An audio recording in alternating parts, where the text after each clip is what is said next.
Welcome. Welcome this evening to an evening of poetry. This is our second open mic night at DBRL, and it is co-hosted by the Columbia Writers Guild.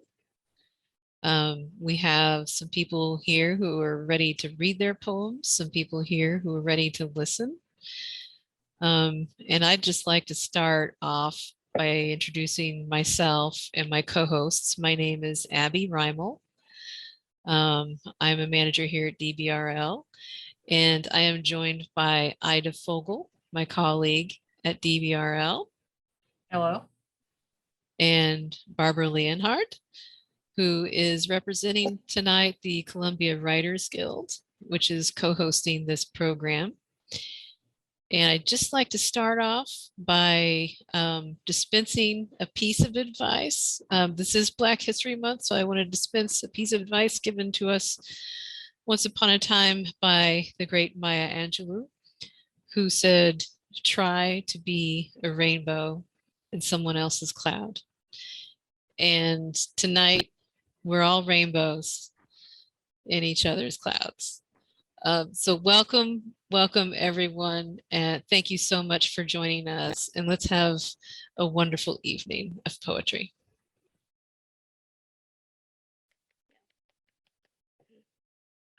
Barbara, were you wanting to say some words about the Columbia Writers Guild before we launch into reading? Sure. So the Columbia Writers Guild is a chapter of the Missouri Writers Guild, and we meet the first Sunday of every month. Unless it's a holiday, then we meet the second Sunday. Our meetings are from 2 to 4 in the afternoon. We've been doing meetings on Zoom, but we used to do meetings at Unity, and we're hoping to get back to doing meetings on Unity, in Unity Church, full time at some point. Membership is really affordable, $25 for a full member, and students are $15. So that's really affordable if you're interested in joining a writing group or being part of even the state writers guild. And we have member benefits that we meet in various genres. We have critiques in poetry, fiction, nonfiction, and more than once a year we do critiques. We have meetings where we welcome several speakers during the year. We participate in NaNoWriMo and Critiques 9000, and we have quarterly readings and poetry open mics. Also, we have an anthology called Well Versed, and submission to that is free for members, and we sell it on Amazon and in Kindle form. And in the chat, I put our website and our email address if you're interested in more information, or if you're interested in joining, you can go on the website, click on membership and join. Thank you. Thanks, Barb. Thanks, Barbara. I have put in the chat a list of readers in the order that they signed up. We did end up with a full slate, although I got an email just that I saw a few minutes ago from one Scott, who said that he was ill and not going to be able to read. If we before we get started, I wanted to make sure, it looks like everybody's muted. Just I wanted to ask you to make sure that you're muted when you're not reading.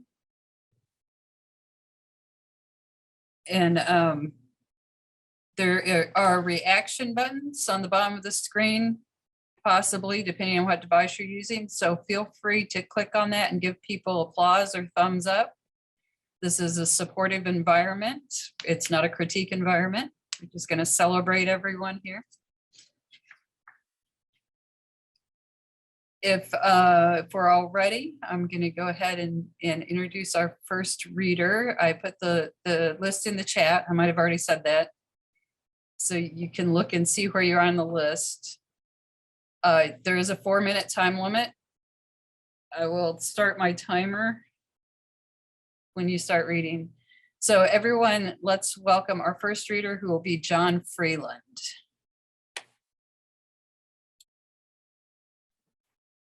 Thank you. This first poem that I'm going to read tonight is about a specific color. And it's an interesting color for me because it's a German word. It's called Eigengrau. And it's about the color that you see when you close your eyes. Lid slither shut, open to the blind. What do you see? Nothing? Look harder. Shadows? Look harder. Black? Look harder. Antimatter gray, like the same ancient electron bouncing off the periphery. Positronic fairies dancing just out of frame. Logos is a wall wrapping west, grounding our best intentions in plans, opinions, and expectations. Do we dare say Horkthos, an ambiguity, and summon vigilance, creating the destroyer? Or focus on color, hair, and taste, which doesn't chase us? They are not real, but like all great stories, they have a name. Words are an unwilling game, and now they drive our anxious eyes.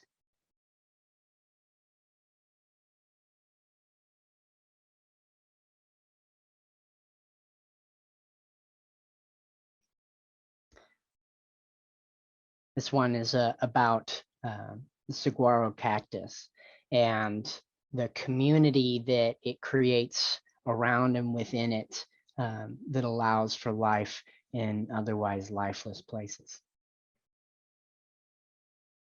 We were raised without words, fragile seeds digging for dust clout. Buried in the shade of others, we had no claim and still took all we could. We needed no less than 3 species, surviving on debt to the ironwood shelter, the bats face deep in our flower, the wren full of fruit power. We were told to have thick skin, so grew thorns like steel needles. It took decades to reach a meter, ages to get arms, all the while carrying water and being pecked, poked, stripped and bulldozed, standing and laying alone.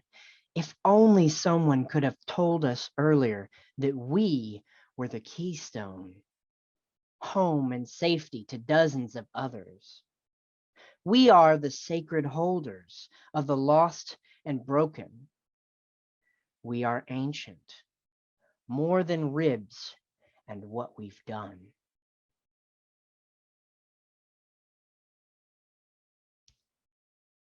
I run a monthly open mic here in Jeff City, and recently wrote a poem for one of the people who attends regularly, based on the family we've built there. It's called Architects of a Moment. It was cinematic, like bursting into the reception hall at Nurajinji. He approached me with no reservations. We need to form a society.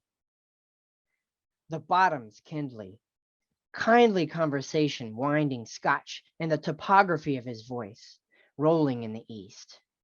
When we were done Keating, I committed south, cloudy, spouting ideas. For all the hatred of labels, titles are my favorite. It had to be living. It had to hurt like fathers. It had to be tender. The duty we have to we other. It had to be a new old. Start with a hold and end in a clap, then ask for a hug. It had to be parabolic, launchpad learning to land in a comfortable crash. It didn't drive home.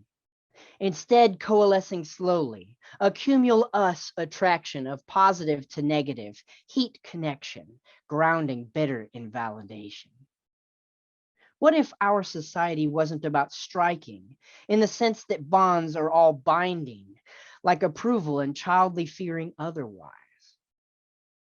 Ryan Letourneau mentioned in Passing People not the main character, who exist on a defining fringe of our lives. He said, I think I'd like to think that I played a role in moving their story along, you know?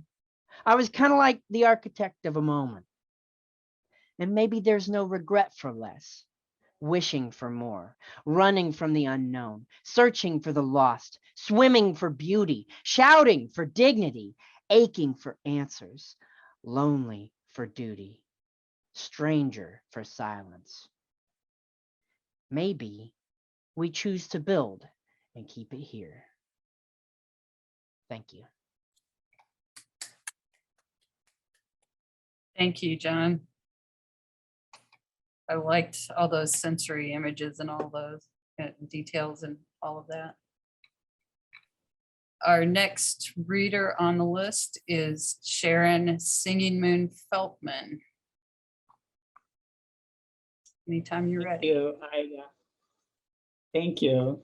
And I want to thank Ida especially, and Abby, and the Daniel Boone Regional Library for doing this every year. It's great and really appreciated. Thank you so much. I'm going to read a poem that some of you may have heard before, but I was inspired by John, so I'm gonna go for this one, and then I'll read a little bit lighter one. This is entitled The Theory of Everything. A lack of empirical evidence shall not deter us, nor alternative theories darken the pathway to unification. It is fundamental. Gravitons, electrons, and photons. The blue stem grass on the prairie, dry seeds blowing in the breeze, the sheets flapping on your nana's clothesline, that insect buzzing in your ear, the mud squeezing up between your toes, and you and your ear and your toes. Absolutely everything. We are all vibrating ribbons of energy, constructed of imperceptibly tiny ribbons of quivering energy, each vibrational pattern distinct, unique. The mother, M theory, the theory of everything. Yet questions remain, said Simmons Duffin. And Maldacena cited in over 16,000 papers over 20 years, posited particles moving around space-time geometries, infused with negative energy, making them bend in ways different from our universe. Black holes, a conformal field. I, on the other hand, posit a field of wildflowers stretching across the valley between twin mountain peaks at an altitude such as to make one dizzy with even just a single glass of Chardonnay. I posit that by lying on one's back quietly, watching a cumulus parade float across the azure, one may find that deep vibration belonging exclusively to the self, that is lying and gazing, quiet, but for the wandering insect buzzing at a vibratory rate singularly its own.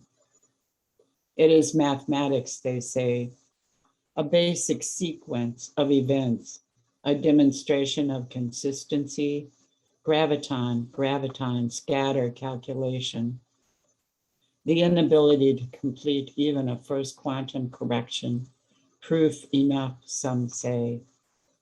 M theory, the mother. I say, in the forest, I understand. In the mountains along the shore, when a storm blows through, as the moon rises or a baby smiles. I understand basic math. 1 + 1 = 10,000 billion = 1. I understand in ways my simple use of syllables cannot contain. Thanks. That was wonderful. Thank That you so was- much. And I want to read another short one if I have time. Am I okay? I did kind of lose track on the first reader, and I apologize for that. You only have about 15 seconds. Okay, well that's- then never mind. Yeah. I don't want to. If we have time at the end, we might be able to come back around. I just want to make sure everybody That's gets a okay. chance. Looks like our next reader on the list is Lois Long.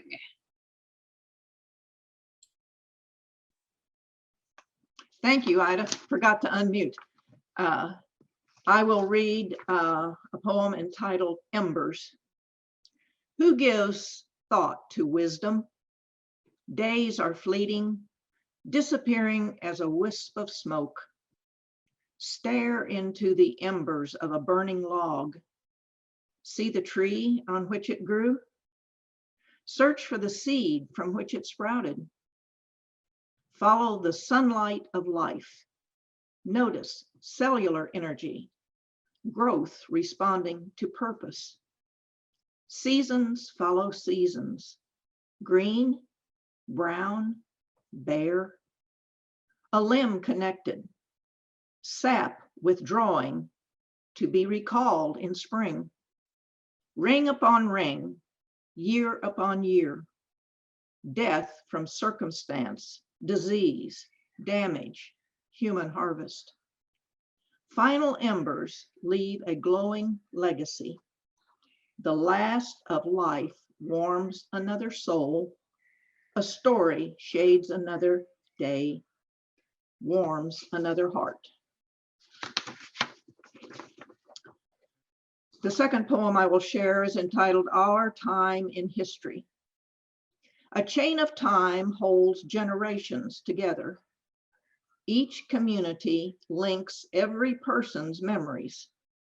Although our lives are personal, collectively our stories become legacy that reflect our time.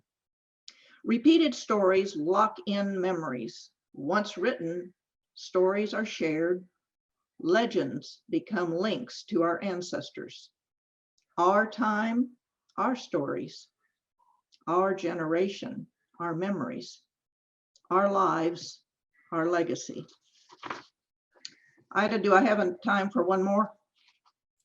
You have 2 minutes. All right, it's entitled Listen, Wait.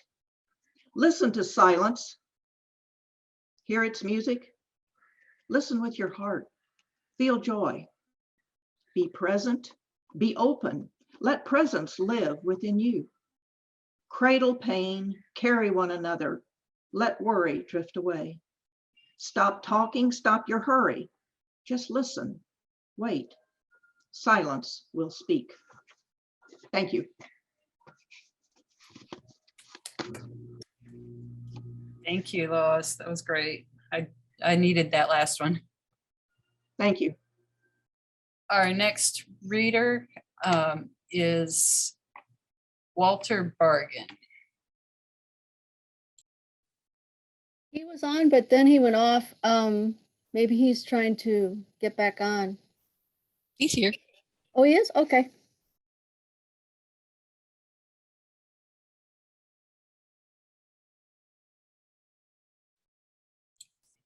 Walter, you're muted.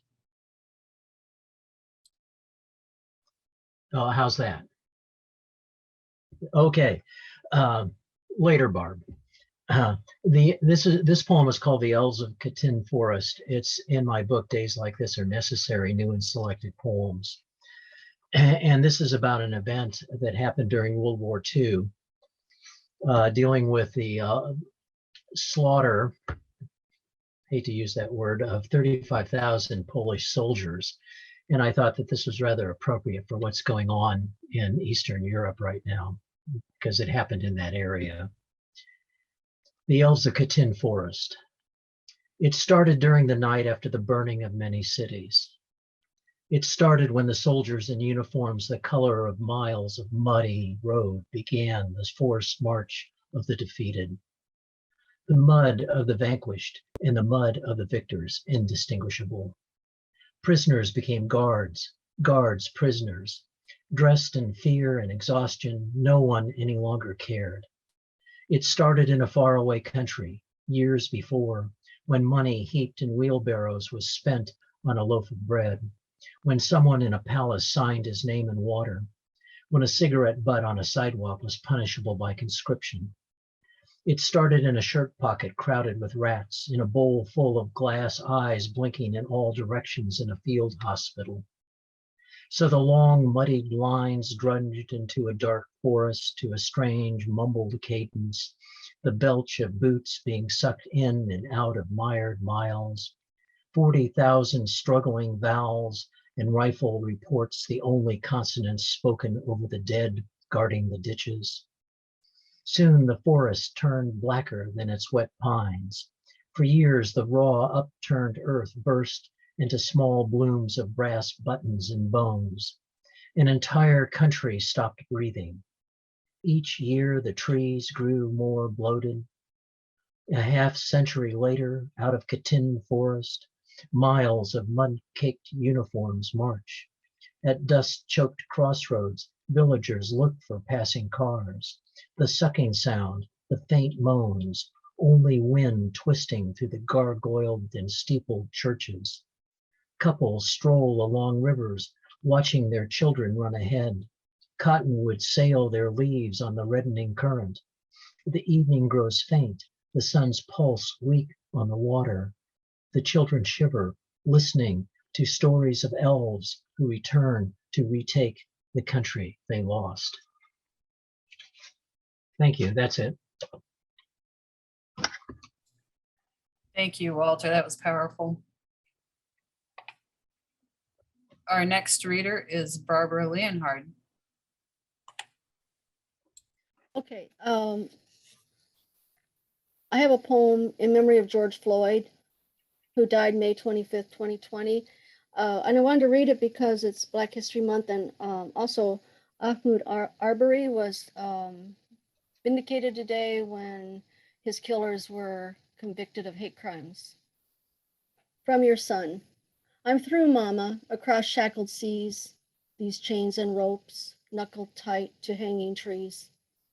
Here, a masquerade under white hooded robes, disguised constraints, a force of captivity in black and white terms.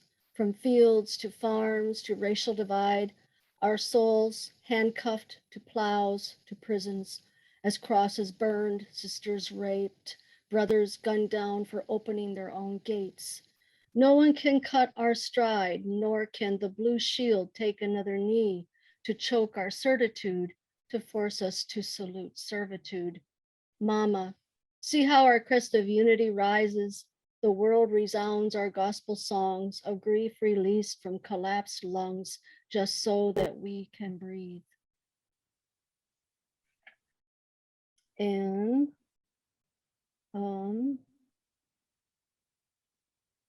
I have another one called, it's a little political too, called Carrying the World in a Broken Laundry Basket. Carrying the world in a broken laundry basket isn't easy to do on steep basement stairs. The basket filled with the bemired nightmares of the day, stubbornly sticking to threads. We're instructed to separate the colors. Why? Lest they bleed together onto the pristine sheets worn to the rallies. Tide Pods, FDA approved for COVID yet? Is bleach required for stained smiles behind the masks? How many cycles are needed for the urine-soiled carpet from the US Capitol building? Can it fit into my Sears washer, or is it dry clean only? Mother always admonished, never use the flagpole to beat the rugs. She'd fuss about this flag frayed by the spinning, tossing and turning in the fury of the moment as red puddles spread their arms on the white and blue. Is it illegal to hang the wash in the backyard at half-mast? I hear that folding laundered funds is an art. Money runs in hot water, instructions in fine print, use free and clear, lay flat till dry.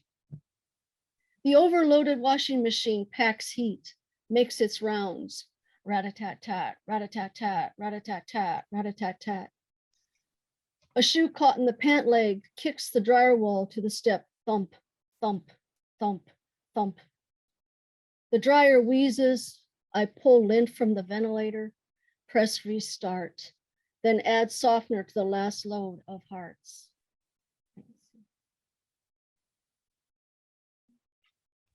And how's my time? You have 47 seconds. Oh, I don't know if I have time. So I'll pass. Thank you.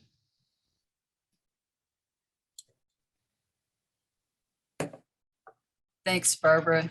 I love the what is that called? Onomatopoeia? I don't know. Yeah, Um, probably. I apologize if I mess up this last name. Our Okay. next reader is Kin. Is it Gerke? Gerke? Yes, Gerke, very good. Done very well. Okay, my poems are not all that long, so I can get 3 or 4 in, I think. Unwound. Hope. A lie lost in fragments, scattered like bits of a broken shell. Misery. A watch left unwound, merely witnessing time. Defeat. Grief anticipated, fulfilled by default. Overturned, untended, a boat left to the elements will not hold a net. Fish another day.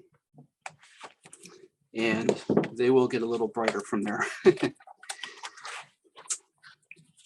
Thank you. Empty spaces. I approach nothing as if a threshold, always just before me. Little separation, but thoughts and memories, indistinct, then gone without notice. Is there meaning in absence as my days grow shorter and my thoughts slip away? What is a memory that cannot be held? Leaves will fall from a maple. See its shape. Imagine the space is filled and you will not be disappointed when spring returns. My spring is behind me. It is my spaces that grow with less to fill them as they approach that threshold. And some of you here know that I like to write about water. Thank you. I like to write about water, so that's what I have 2 here. Water lilies.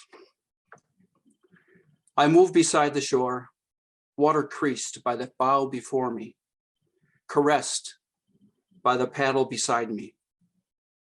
Startled, a heron takes flight from a fallen tree at water's edge. Its wings, a faint whisper in the silence. Paddle still, I drift past a willow into a floating carpet of green. Pink and white lilies nod as they part. I pause in the stillness. Monet's vision spread before me. At peace, amid peace. And downstream. Just have to turn 1 page here. Downstream. Paddle slices the surface. Kayak glides. My wake, the only waves visible. Cardinal calls. Turtles bask in the morning sun. Eagle lands in a towering sycamore. Heron recedes downstream, its wings stately in their slow, steady beat. Rising, falling, subject to season, wings and water as one. Always it flows, meandering as life will do. River holds all and more. That's it. Thank you. Wonderful. Maybe think I just saw a great blue heron in the park by the library here the other day. Ooh, Never seen one there before. Yeah, neat. All Our next reader is Terry Allen.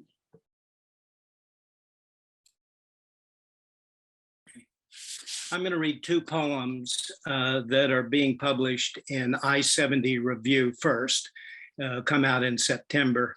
This first poem is kind of a love poem. It's called Aunt Gracie. The writer's name came up and someone said, "I've never liked him since the time I saw him at Once Upon a Crime, that mystery bookstore in Minneapolis. He was there promoting his new novel, and you could tell immediately just looking at him that he was a misogynist. He didn't even need to open his mouth." And that's when my thought turned to memories of Grace Shields, our senior high school college prep English teacher. She had us writing paper after paper with the understanding that any 3 errors in spelling, punctuation, or grammar resulted in an automatic F. And back then, she considered grammar and punctuation a science and content an art. She was tough and she expected a lot, but God bless her, she gave us plenty of opportunity to fail and then learn from our failures. I remember that she would never tolerate the mixing up of second person with first person, and would certainly expect that if we used a word like misogynist, that we would know what it meant. And I could hear Mrs. Shields saying, misogyny comes from the Greek roots, misane, to hate, and gene, woman. Therefore, misogynist means someone who hates women, just as misandrist means someone who hates men. We called her Aunt Gracie, but never to her face, even though we considered it a form of endearment. And even today, if I drive outside the white lines of grammar and begin a sentence with a conjunction, or have fun with long run-on sentences spinning out like improvised jazz, or playing fast and loose with the Oxford comma, I can still look outside the window going 70 miles an hour and see the lines that Aunt Gracie laid down. The second poem has a persona that's probably a 14, 15-year-old boy talking to his friend about their younger brothers. It's called Nutso. Yeah, well, my little brother is Nutso too. It started when he got a 162-piece painting and drawing set for his birthday, which led him to dress in a black and white striped shirt, dark checkered pants, and a black beret, pretending he was Pablo Picasso, speaking in a terrible Spanish accent, sounding more like Inigo Montoya from The Princess Bride. That was the first 3 weeks. Then for the next month, he carried a walking stick, wore a fake mustache and a cape, and pretended to be Salvador Dali. And if anyone tried to talk to him, he would say, "Surrealism? I am surrealism." And that's not the worst of it. It was 2 weeks ago when he decided he was Jackson Pollock, and our parents found him in the kitchen with a canvas on the floor, splattering it with old house paints by using a turkey baster, a spatula, and dried out brushes from the garage. Of course, you could imagine how much of the paint was everywhere else in the kitchen. Since then, he's been confined to his room, but that hasn't improved things much. Now he wears a bandage over his left ear, stares out the window, and pretends he's in a mental asylum. Yesterday, he told me, "I'm into swirls," whatever that means.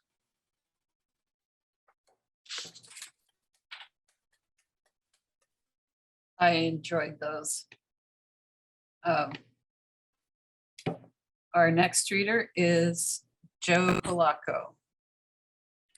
Let me set my stopwatch, so I don't want to go over time. Of course, I'm using my time. So I have a prepared statement. This is an ode to biochemistry professor Boyd Odell on his 100th birthday. Was also the date of an international symposium in his honor. Missouri native Boyd was a pioneer, elucidating the metabolic roles of folic acid and the metals copper and zinc. He was also a pioneering hero of the merger between departments of medical biochemistry and agricultural chemistry, a grassroots fusion that greatly stimulated productive research and scholarship at Mizzou. I couldn't capture Boyd in a single flippant limerick, Irish might say flippant, so I linked several together in a limerick. Happy birthday, Boyd man. You've hit 3 figures, while my own looks more like a big 0, a result of emulating my paisan, Big Nero. In the lab, I did fiddle, burning results on the griddle, or just ran off to play in Rio de Janeiro. Boy, oh Boyd, we said it at the big 9-0. Hey, you be boss, man, and oh, way to go. You just nibbled some cake, kept the foot off the brake, and kept on charging like a randy young rhino. So I sing this song to a man of great mettle, still writing papers, attracting the big shekel, as I hang limp on the vine, writing faux verse asinine. Oh Boyd, your foot is still strong on the pedal. You've learned your drive in the Great Depression, when squeezing a penny taught a great lesson. You followed the scent metallic, questing sense became cephalic. Now you're our gold medal dude. I sure ain't messing. At the big merger, we sought the promised Missourian. You were a champion, our own David Ben-Gurion. We held off the deans with their petulant screams, and you were both leader and a loyal centurion. Roman centurions commanded 100, and while they conquered, they often plundered. But over 100 years, you edified your peers, colleagues now well beyond being numbered. Later came the spring of 1979. A young biochemist was plucked from the vine. Approved by Odell, I set out to raise hell. Now I'm a retired hack, and Boyd's still frontline. Tough to summarize what you've done so far. A short list won't suffice for a shooting star, scudding across our firmament, killing every argument, that it has finally come time to bid au revoir. So way to go, Boyd, you're still in the majors. Keep swinging like those frisky teenagers. You are in the chase, go take the next base. You're still an all-star, I'll cover all wagers. Just a PS, I'm almost out of time. A bridge connecting 2 buildings, chemistry and biochemistry, was renamed the Odell Discovery Bridge, so fitting to the disciplinary connections that was Boyd. I happened to be having lunch on the bridge when Boyd sought me out to thank me for this so-called ode. And thank you for your patience. Oh, I got 35 seconds. You want to hear about a spider? Sure. Sure, okay. Sexy Miss Bolas spider. She fishes at night, hanging from a thread, while playing out a sticky hanging ball at a love-crazed moth, seeking a newlywed. Yea, her faux perfume has him in thrall. She's a spider, lady of the night, y'all. You can just call her Senorita Bolas. She puts a little extra on the ball and emits a scent, tropical gladiolas. Inflamed macho Mothro flies upstream, beckoned by the infuriating bouquet. He knows not the swinging ball peen until it snares him on his lovelorn way. Males all bring gifts to their beloveds, but moth, you'll have no babies with Miss Bolas. 'Tis your flesh for her spiderlings she covets. Tough nature has taught you what your role is. 26 seconds over, I apologize.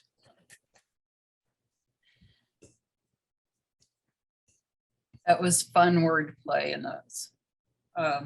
So our next reader is John Dorsey.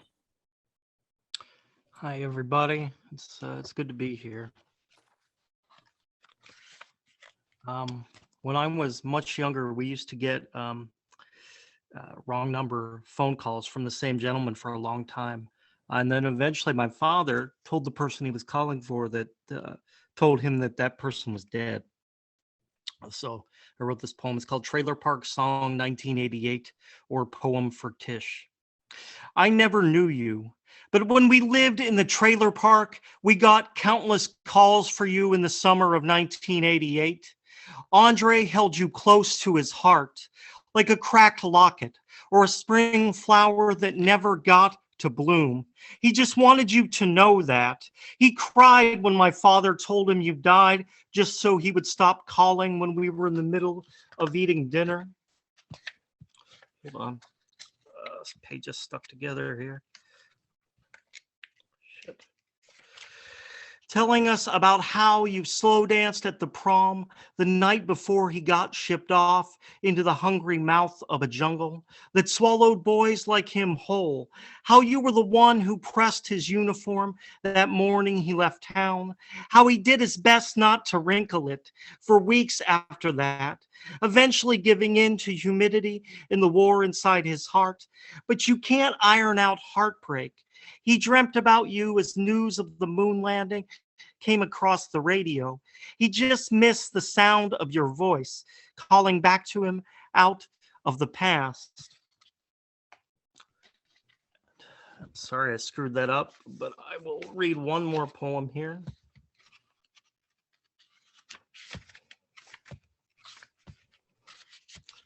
Okay. This is, I live in Bell, Missouri, and this is it's kind of about the Bell Fair. This is called East Coast, West Coast in Southern Missouri. A high school girl in thick black glasses and a baby bump barely concealed by a secondhand Tupac t-shirt stands on the front of her lawn as a volunteer fireman who didn't make it past the 9th grade throws candy in her direction with the pitching arm that will never take him any further than the next county over. A love story held together with tape, like the glasses, peeling in the summer sun. Candy corn at her feet like stray bullets in a gang war. In a music video that will last the rest of her life. A baby under each arm, pacing east and west. A drive-by that goes in circles leading nowhere. Always in a rivalry with possibility. Maybe the old owner of the shirt fed the hungry, danced in an empty swimming pool, and swore there was music that nobody else could hear. Or maybe she actually saw who killed Tupac and Biggie both, and never said a word, because there was peace in just letting things go, like the boy who placed the shirt over her shoulders as she shivered, taking what she hadn't offered to begin with.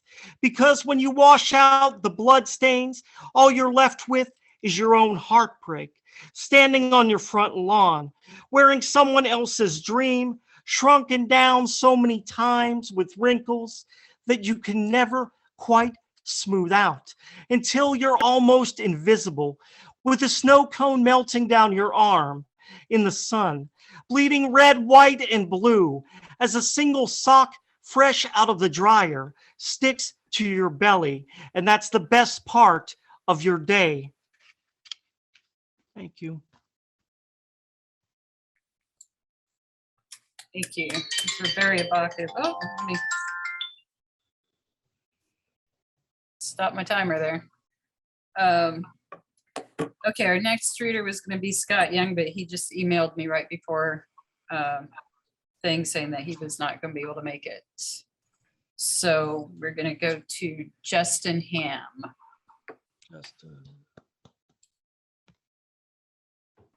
Hi there, I'm Justin. I'm just going to do one tonight. This poem is about the part of Kentucky where my family comes from. It's the same part of Kentucky where Bill Monroe, the father of bluegrass music, comes from. And they have a little barn jamboree every Friday night in the summer. And this comes from something that I witnessed down there. So this is called Barn Jamboree, Rosine, Kentucky, and it's from my book, American Ephemeral. Sunset slants its salmon light through the open doors. A man whom we're told has recently and only just barely survived the bypassing of multiple arterial blockages by a hotshot surgeon down in Bowling Green, accepts a battered house martin, takes the stage to perform here for the first time in many months. He adjusts the microphone, toys with the tuners, glances around the twilit barn nervously, finally nodding at the audience seated on long benches like church pews. But before he can begin, a lovely woman about his age sidles up from the side, surprising him. She gives him a look that seems to ask if there's any chance of a duet, and you don't have to be local to work out that there's been some history between them. Enough so that when he picks out the first notes and begins to strum waltz across Texas, their voices entwine naturally like the fingers of the old couples who stand and press close and sway together only a little more carefully than they must have 50 odd years ago when this song and their love were both newborn to the world. Joy is a complicated matter. It almost never arrives crystalline.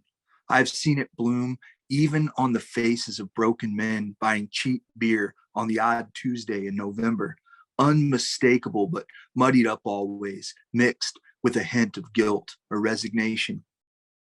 The singing man's face is like that. So is the lady's.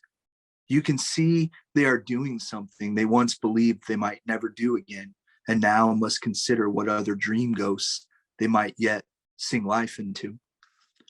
The tune is like any other tune, and soon enough it shuffles toward an end.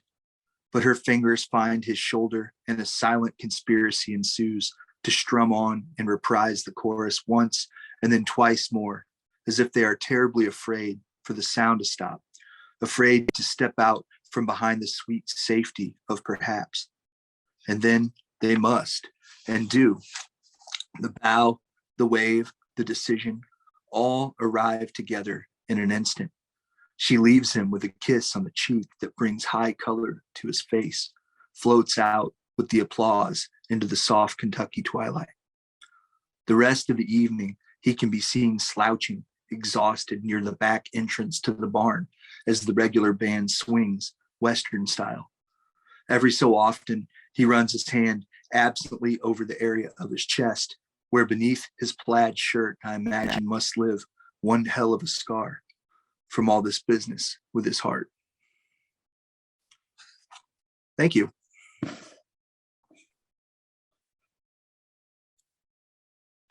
I felt like I could see everything as you're reading. You see the whole thing. Our final reader this evening is Andrea Young. Thank you. So I have this one's titled Jealous Believers. When I was growing up, Mama dragged me to Gloryland every Sunday morning and Wednesday evening trying to save my soul. What she didn't know was my soul was already taken, spoken for, so to speak. Started when my daddy began his weekly visits to my bed when I was 4 or so and didn't know no better. First, I thought this was things girls did to make their daddies happy. After all, that's what he told me. And like the good girl Mama was fashioning me to be, I kept our secret from her, my teachers, and the rest of the world. Weren't till they told us about our body rights and inappropriate touching, I knew no different. But by then it was too late. Something inside of me had already turned to the blackest of coal, and I could feel the ugliness of it moving around different parts like a big old crawling garden spider. Once it settled in behind my left ear for a spell. I felt the ugliness grow, kind of like a cancer. That day I prayed to the dark man himself. You know, the guy with many names, Satan, Lucifer, Beelzebub.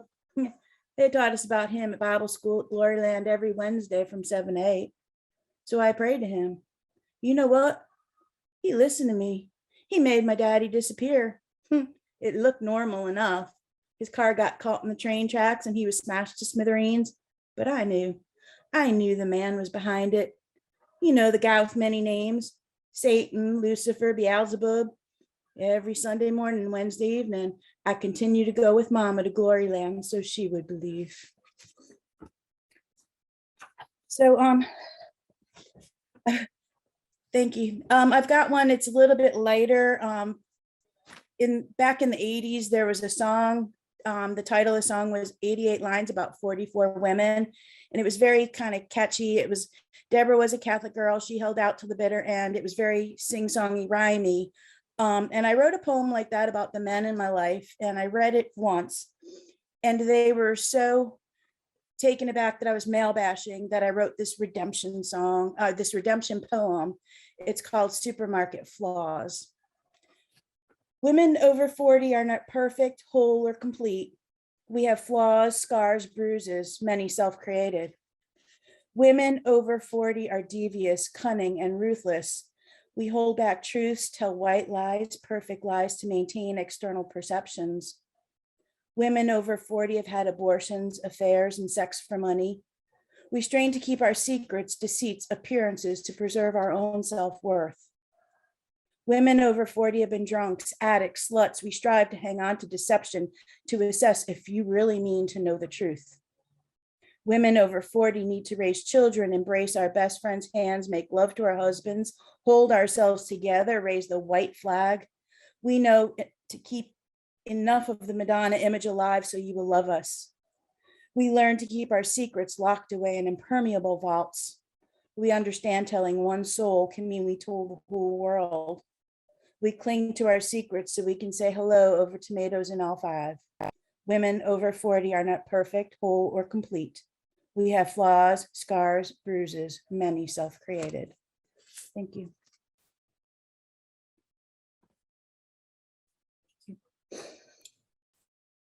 Thank you. That was really, really enjoyable. I appreciate every one of you who showed up to listen and those who showed up to read. I think that Abby is gonna finish the program for us, take us out. Yeah, I'll Yeah. play out. Okay. Thanks everyone for joining us. We have about 9 minutes remaining.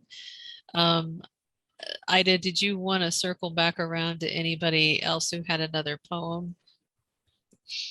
Is there anyone who showed up with a poem and thought you were on the list but didn't get to read?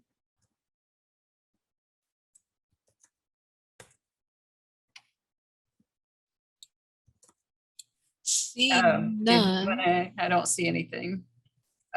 Did we want to give Sharon a chance to do her second poem? She's the only one I really cut off. Yes. Okay, so Sharon, are you game for that? I'm game. Okay, let's hear it. Of course, and I'll do something a little bit light. This one is entitled Wolf Spider in the Bathtub. And it has an epigraph, you are your life and nothing else.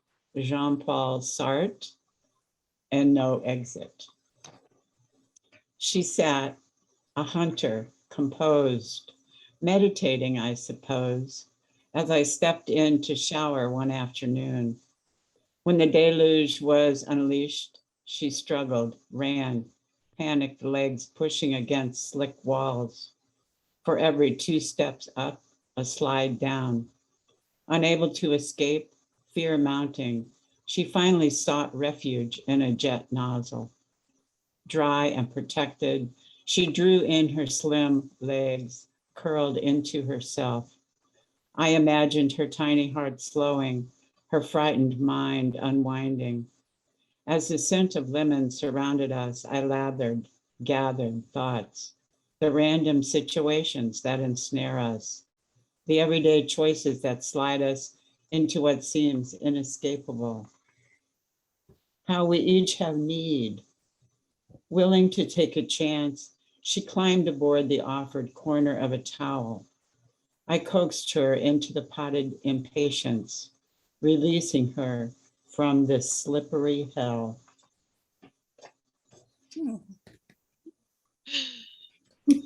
Really nice, Sharon. Thank you so much for taking us out with that one. Really appreciate everybody joining us tonight. It was once again another beautiful evening. I laughed, I cried, and I hope we get a chance to do this again. This was lovely. Thank you for joining us, and thank you, Columbia Writers Guild, for co-hosting this with us. I really appreciate everything you all do in the community. So have a lovely evening, everyone, and a good night.